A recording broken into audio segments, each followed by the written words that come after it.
نن د حالاتو د چاړو د لاندې ساه اخلمه نن د حالاتو د چاړو د لاندې ساه اخلمه هر څه چې کېږي خو نامه د خامخا اخلم نن د پښتون ژغورنې غورځنګ د جنوبي وزیرستان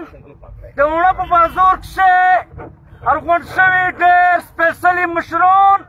ځوانان په د دا ریلي کښې د میش سره د پښتون ژغورنې غورځنګ مرکزي مشر قدرمن میندې محسن داور صاحب د میش د کور کمیټې ډېر قدرمن غړی عبدالله ننګیال نورو ګڼو ملګریو په اجازه ملګري لکه څرنګه تاسو ته پاته دو چې پر دغه وطن کښې پر دا خوره کښې د ډېر وخت رسه د ډېر ټیم رسه خو د ورېځونه په بنیاد داسې کور نه دی پوته شوی چې پر دا کښې کونډه نه جوړه شوې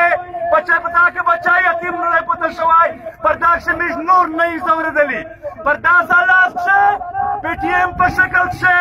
یو تحریک چک شو د تحریک یو ډایرکټ غږ په خپل دښمن وکړه چې مزید موږ د تو دښمني نه مني موږ د تو غونډهګردي نه مني دا تحریک په غون پښتون بیلټ کښې ډېر لوی چک شوی دی خو که چې ډېر اثرات یې شوي دي دا په وزیرستان کې شوي دي که په شمالي کې دي که په جنوبي کښې دي دغه اثرات دومره وشول چې غونډه دنیو د پښتون اتفاق په جوړ شو موږ راغلي سبونه بل سبو چې کومه جلسه دو کمونه ده دنیو یې خلق یې